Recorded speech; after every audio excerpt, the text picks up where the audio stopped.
Hello everyone, welcome to Vivek learning institute. आज के इस वीडियो में हम लोग कुत्ते की पूंछ कहानी, जो कि यशपाल की कहानी है, का सारांश देखेंगे। यह कहानी यशपाल के कहानी संग्रह ओ दुनिया में संकलित है, जो कि 1941 में प्रकाशित हुआ था। इस कहानी में यशपाल जी ने उच्च मध्यवर्गीय परिवार के एक दंपत्ति के माध्यम से कहानी का विस्तार किया है और हमें मध्यवर्गीय परिवार की मानसिकता के बारे में अवगत कराया है। हमें इसमें मध्यवर्गीय परिवार की मानसिकता, उसका स्वाद हमें जो है देखने को मिलता है। इसमें एक पति और पत्नी है, अर्थात मध्यवर्गीय परिवार के दंपत्ति हैं, जो कि उल्टी बयार नामक फिल्म देखकर सिनेमा से रात्रि के समय लौट रहे हैं और पैदल चलने के कारण वो लोग तांगा नहीं करते हैं और पैदल चलते हुए चांदनी रात का आनंद लेते हुए सड़क से आ रहे हैं। और दोनों पति पत्नी जो हैं आपस में, श्रीमान और श्रीमती जी जो हैं आपस में बातें करते हुए आ रहे हैं। अर्थात बातें क्या कर रहे हैं, जो श्रीमान जी हैं वो श्रीमती जी को कुछ बता रहे हैं और वो हूँ करते हुए सुन रही हैं। फिर उसके बाद कुछ दूर चलते चलते अचानक श्रीमती जी कहती हैं, अरे ये क्या अनर्थ हो गया, ये क्या अनर्थ है। वहाँ पे जो है एक लड़का होता है, जो कि एक लाला की दुकान पर कड़ाही मांजते मांजते उसी में सो गया रहता है। तो उसे ही उसकी ओर इशारा करके श्रीमती जी कुछ कहती हैं कि अरे ये क्या अनर्थ है। तो ये जो उनके पति होते हैं, इनकी भी नज़र उस बच्चे पर जाती है और फिर श्रीमती जी बच्चे को उठा लेती हैं और अपने साथ ले चलने के लिए तैयार कर लेती हैं। चूँकि पति जो हैं इनके, ये जो है पेशे से वकील हैं, तो इन्हें कानूनी जीरा का थोड़ा बहुत ख्याल आता है। लेकिन जो इनकी पत्नी होती है, श्रीमती जी जो होती हैं, वो कोई भी कानून सुनने को तैयार नहीं होती। कहती हैं कि जो है ऐसा कौन सा कानून है जो मासूम पर निर्दयता का जो है आदेश देता है। फिर उसे लेके जो है ये लोग अपने घर चले आते हैं। उस लड़के को, जिसका नाम हरुआ होता है, उसे लेके ये लोग अपने घर चले आते हैं और लाला जो है खड़ा खड़ा देखता रह जाता है, जो कि उस दुकान का मालिक होता है। वो खड़ा खड़ा देखता रहता है।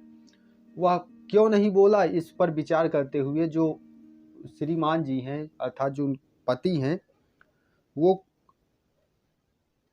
कहते हैं कि उसे लगा होगा कि शायद कोई बड़ा अफसर है, इसलिए लाला चुप रह गया।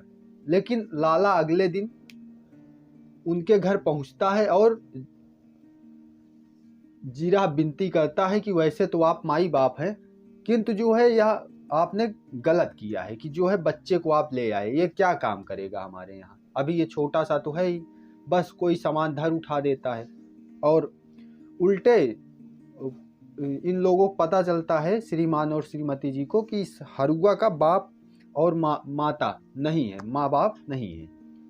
तो जो लाला है इससे हरुआ के पिता ने, जो लड़का है उसके पिता ने 60 रुपये उधार ले रखे थे, जिसके कारण इस हरुआ के एक दूर के रिश्तेदार ने इसको जो है लाला के पास छोड़ दिया था। तो वो यहाँ लाला के यहाँ रह रहा था। फिर श्रीमती जी भड़क जाती हैं उस पे, लाला के ऊपर, और फिर बात को संभालते हुए श्रीमान जी कहते हैं कि लाला वापस चले जाओ, गनीमत इसी में है, अन्यथा क्रुएल्टी टू चाइल्ड के जुर्म में तुम्हें जो है गिरफ्तार करवा दूंगा। तो लाला डर के भाग जाते हैं। फिर कुछ दिनों बाद ये जो पति हैं, ये पेशे से वकील हैं, तिनको बाहर जाना पड़ता है 4 महीने के लिए। तो जब ये बाहर जाते हैं 4 महीने, तो कुछ दिनों तक तो उसी की चर्चा रहती है। थोड़ा और पहले आते हैं हम लोग, तो उस बच्चे को लाया जाता है घर में, उसके लिए कपड़े बनवाए जाते हैं, उसे नहलाया धुलाया जाता है, उसका नाम बदलकर हरुआ से हरीश कर दिया जाता है, श्रीमती जी कर देती हैं। फिर उसके बाद कुछ समय पश्चात वकील साहब यानी कि जो पति हैं वो चले जाते हैं बाहर 4 महीने के लिए कहीं वकालत के काम से, किसी बड़े वकील का असिस्टेंट बनकर। शुरुआत के जो पत्र जो है इनकी पत्नी इन्हें भेजती हैं वकील साहब की, अर्थात जो श्रीमान जी हैं, उसमें हरीश का जिक्र बढ़ा चढ़ा कर होता है। पहले दूसरे पैराग्राफ में, तीसरे पैराग्राफ में भी हरीश का जिक्र रहता है। और किंतु धीरे धीरे ये सिलसिला कम होने लगता है और फिर उसकी बुराइयां चालू हो जाती हैं। फिर जब श्रीमान जी लौट कर वापस आते हैं तब जो है जो श्रीमती जी हैं, इनका नज़रिया उस बच्चे को लेकर, जो कि जिसका नाम हरीश अब हो चुका है, उस बच्चे को लेकर बदल चुका होता है। अब उसकी हर समय जो है उसकी उलाहना करते रहना, उसे डांटते रहना इनकी जो है आदत में शामिल हो गया है। उसे अपने पति से शिकायत करते हुए श्रीमती जी कहती हैं कि ये लड़का ना तो इसका पढ़ने में मन लगता है, ना तो साफ सफाई पे ध्यान रखता है, सिर्फ खाने पे ही इसका जी लगा रहता है कि कब क्या पा जाए, क्या खा जाए। और जो इनके एक दिन बिशु की तबीयत, बिशु कौन है? इन मध्यवर्गीय परिवार के जो दंपत्ति हैं, इनका बेटा है। बिशु की तबीयत खराब हो जाने पर इस लड़के को, हरीश को एक दिन डॉक्टर को बुलाने के लिए भेजती हैं श्रीमती जी। तो हरीश जो है डॉक्टर को ना बुलाकर गली में खेलता रहता है, तो उसकी भी बुराई इनसे करती हैं। तो यहाँ पे लेखक जो है बाद में एक कहानी के माध्यम से दिखाते हैं कि जो है